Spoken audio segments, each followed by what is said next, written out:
가시나무를 세금으로 받는다 안 받는다?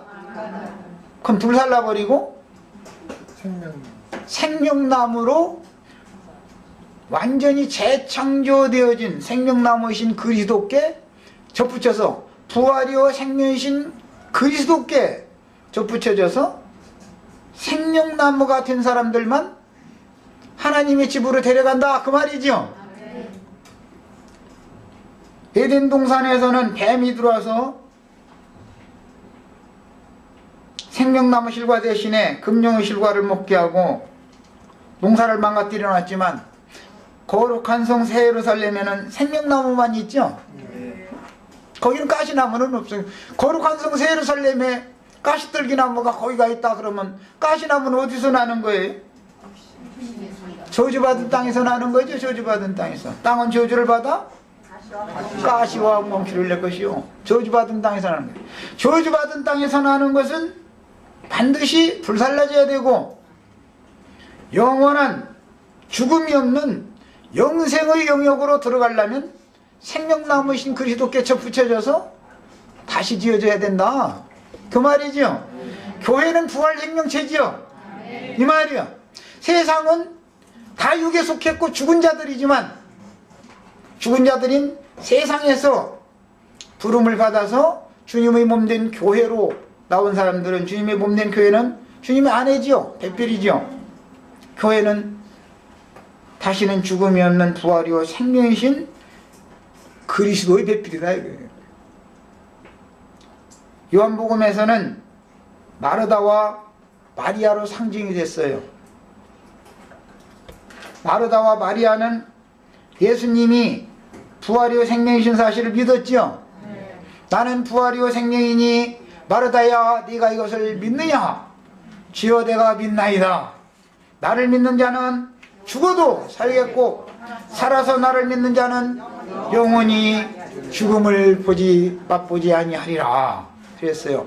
우리 형제 자매님들은 죽어도 살겠고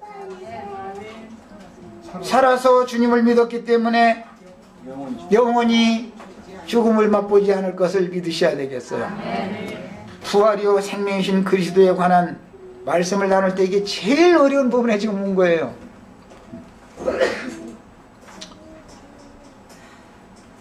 저주받은 가시나무는 하나님의 불의 말씀을 통해서 육적 자아가 다 세상에서 불살라져야 되겠고 신해산 율법 말씀이라는 것은 가시나무를 불태우는 말씀이죠. 모세가 신해산에서 가시떨기에 불이 붙은 광경을 봤어요. 그 가시나무에 불이 붙은 그 광경에 보였던 가시나무가 누구예요? 거기서는 모세지요. 모세 자신이다. 그래서 모세는 불붙은 가시나무였어요. 마태복음 10장에 보면 가시나무는 거짓 선지자들이라고 그랬어요.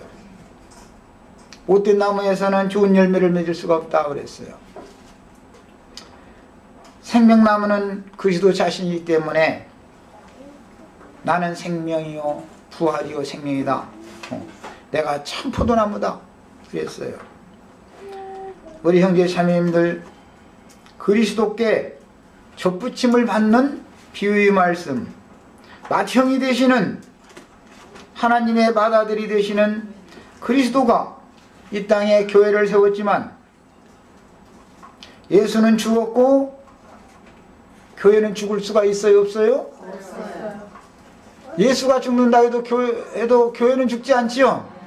왜 안 죽어요? 이미 죽은 자 가운데서 살리심을 받은 자들이니까 다시는 죽음이 없는 거죠. 부활 생명은 다시는 죽음이 없는 거예요. 거듭났다라고 하는 말이라는 것이 죽은 자 가운데 살리심을 받았다라는 말이다 말이에요. 그러니까 거듭이라는 말이 나오는 거예요. 중생이라고 그래요. 네. 그런데 이런 부활 생명에 관한 진리에 대하여 이해가 없는 유대교의 지도자들 중에 바리새파는 부활이 있다 그러고 천사가 있다 그러고, 사두개파는 천사가 어디가 있냐, 부활이 있을 수가 있냐, 죽음은 그뿐이지. 예, 그렇게 믿었다는 거예요. 그들의 관념이 그랬다는 거예요. 유대교라는 것이 그래서 교리가 똑같은 게 아니에요. 그런데 오늘 말씀에 의하면 사두개인 중 어떤 자들이 그랬는데 사두개인들의 대표자들이다 이거예요. 그러니까 이 사람들은 부활이 없다, 천사는 없다라는 것을 강력하게 가르치는 사람들이겠죠. 대표자들이니까. 그런 사람들이 예수님한테 와서 세를 내느냐 마느냐 문제를 가지고 바리새인들이 따졌는데 졌다더라. 그러니까 그래?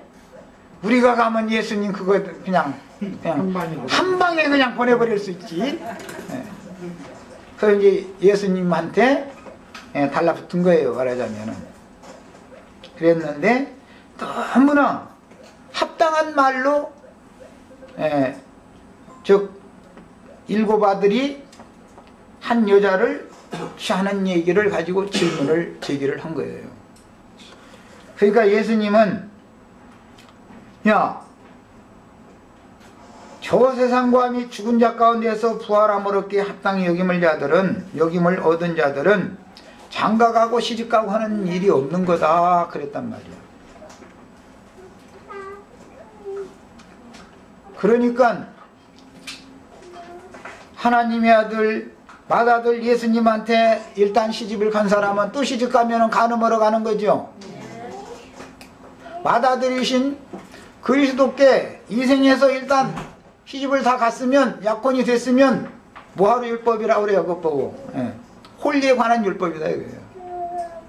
약혼을 해서 기다리고 있다가 때가 되면 약혼자가 데리러 올 건데 그것이 몸의 구속을 받는다 그래요. 시집가는 날이에요. 이제 그 사람은 이미 이 생에서 영원한 죽음이 없는 생명을 이미 얻었기 때문에 그 상태가 이어지는 것이지 육신이 죽었다 해서 영혼도 죽는 건 아니다 이 말이지요. 지금 이 세상에서는 육신적인 혼인을 행하지만 하나님의 나라에서는 하나님의 아들과 주합하는 자는 한 영이라 영적인 연합을 한다 이 말이야. 영적인 연합을. 이런 이치에 대해서 이해가 없었다. 오늘날 많은 사람들이 교회가 부활 대신 그리스도의 새 몸입니다 라고 증거를 하면 놀래 나자빠져 버려. 육체로 오신 예수님이 하나님의 성전이요 하나님의 나라의 표상이었습니다. 그랬죠? 육신이 몸을 입고 이 세상에 보냄을 받은 분이 하나님의 집이다 이 말이에요. 그러니까 하나님의 나라고. 그런데 그 육체 성전이 무너지고 무덤에서 부활하심으로 신령한 새 몸을 입으셨죠. 그리고는 제자들이 두려워서 유대인들이 두려워서 문을 닫고 있는 곳에 갑자기 나타나셨더라는 거예요. 그 몸은 교회에 대한 하나의 표상이다 이 말이에요. 교회에 대한 표상이에요. 그래서 교회라는 것이 비밀이다. 교회는 부활 생명체이기 때문에 죽음이 없는 거다 이게 교회라는 것은. 교회는 오는 천년왕국에서는 신부가 되고 천년왕국이 끝나면 아내가 되죠. 교회 시대에는 약혼녀로서 처녀의 신분이에요. 죽음은 없는 거예요. 교회라는 것은. 교회는 죽음이 없어요. 왜? 부활이요 생명이신 그리스도와 영적으로 연합을 한 그리스도의 새로운 몸이기 때문에 육체 몸이 아니고 신령한 몸이다 이거예요. 시공을 완전히 초월하는 새 몸이다 이거예요. 그래서 교회는 그리스도의 몸이라 그러는 거예요. 그리스도의 몸이다. 예수의 몸이라고 되어 있지 않죠? 그리스도의 몸이다 그러죠. 이 성전을 헐라 할 땐 예수의 몸을 헐라 이 말이죠. 사람으로 오신 예수를 죽여라 이 말이에요. 그러나 내 아버지 집에는 거할 곳이 많도다 그래요. 내 아버지는 나보다 크십니다 그랬어요. 육체 성전으로 오신 예수님보다 예수를 보내신 아버지가 더 큰 분이다라는 말은 아버지는 만유의 주재자이시며 조물주다 그 말이에요. 예수 안에 그 조물주가 계셨기 때문에 신약성경에서는 그리스도는 만유시요 대주제다. 이제 신약성경에서 이렇게 말하죠. 구약성경에는 모두 여호와 하나님이 조물주시며 만유의 주제자라고 그러죠. 그러나 신약성경에 와서는 그리스도가 만유요 대주제다 말이에요. 그리스도가. 왜 그럼 그렇게 말을 하냐 말이에요. 늘 말씀드리지만 예수 그리스도가 사람으로 한 번 나시고 아버지께서 또 한 번 나셨다 해서 두 번 난 사실을 깨달아야 된다. 이게 성경에서는 가장 중요한 핵심 포인트가 되는 거예요. 예수가 한 번 나시고 그리스도가 또 나셨다. 예수를 날 때는 마리아라고 하는 여자의 태를 빌려서 사람으로 와야 되니까 사람의 태를 빌려서 나셨지만 예수님이 부활하셨을 때 오늘날 내가 너를 낳았도다. 너는 내 아들이라. 오늘날 내가 너를 낳았도다. 내 원수로 내 발등상에 되게 하기까지 너는 내 우편에 앉았으라 하셨도다 하신 그 말씀이 응하는 것은 사도행전 13장에 의하면 부활하시던 날에라고 되어 있죠. 부활하시던 날에. 그러니까 부활하시던 날에 아버지께서 나실 때는 여자를 통해서 날 필요가 없었죠. 거기서는 어떤 여자를 통해서 났다라고 되어 있지 않습니다. 사람으로 보내심을 받았을 때는 여자를 통해서 났죠. 네. 이런 것을 알아야 된다 이거예요. 성경이 말하는 바를. 오늘 우리 형제 자매님들은 교회가 신령한 부활체라고 하는 사실에 대한 인식을 오늘 새롭게 하시기를 바랍니다.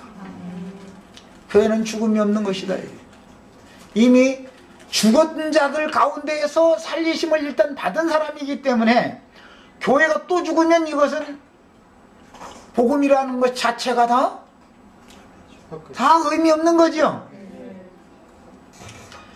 죽은 자들, 세상 사람들 가운데에서 죽은 자들 가운데서 살리심을 받은 마다들의 영을 받아가지고 우리들이 다 하나님의 아들이 돼서 아들의 영을 우리가 다 받았기 때문에 영적으로 우리는 이미 죽은 자들 가운데서 살리심을 받은 자들이다 이거예요. 그러니까 우리 하나님은 죽은 자들, 세상 사람들이 하나님이 아니죠. 세상 사람들이 하나님은 누구예요? 이 세상 임금 마귀예요. 세상 신이에요. 하나님을 잘 알아야 된단 말이에요. 하나님을. 우리가 섬기는 하나님은 죽은 자들이 하나님이 아니에요. 세상 사람들이 하나님이 아니에요. 모든 산자들, 거듭난 자들이 하나님이단 말이에요. 네. 오늘 이제 이런 말씀에 대해서 형제 자매님들이 소상하게 부활이요 생명이신 그리스도, 부활이요 생명이신 그리스도의 배필된 우리들이 신분이 뭔가, 왜 형제님 자매님이라고 부르는가, 맏형은 누구고 우리는 넷째 아들이고, 교회라는 것은 매 세대가 지나갈지라도 매 세대마다 포도원의 품꾼들에게 맡긴 포도원 농사 다 지었으면 세금 내야 하고 세금 받으러 보냄받은 사람들이 있는데, 포도원 주인이 세금 받으라고 해서 나왔다 그러면 추수꾼들이라고 그래요. 형제 자매님들이 이 시대에 다 추수꾼들이 되시기를 바라요. 추수를 해서 하나님께 드리는 하나님의 것은 하나님께 바쳐라 그랬는데, 그 하나님의 것은 다시는 죽음이 없는 부활이요 생명이신 그리스도와 연합된 한 영이 된 영혼들을 바치는 것을 의미한다 그 말이에요. 네. 저는 여기까지 하겠습니다. 남은 시간 동안은 우리 형제 자매님들이 성경의 흐름을 따라서 성경이 말하고자 하는 의도를 바르게 잘 증거하고 많은 진리들을 열어놓으시길 바랍니다. 네, 아멘. 지금부터 형제 자매님들 자유롭게 교통하십니다.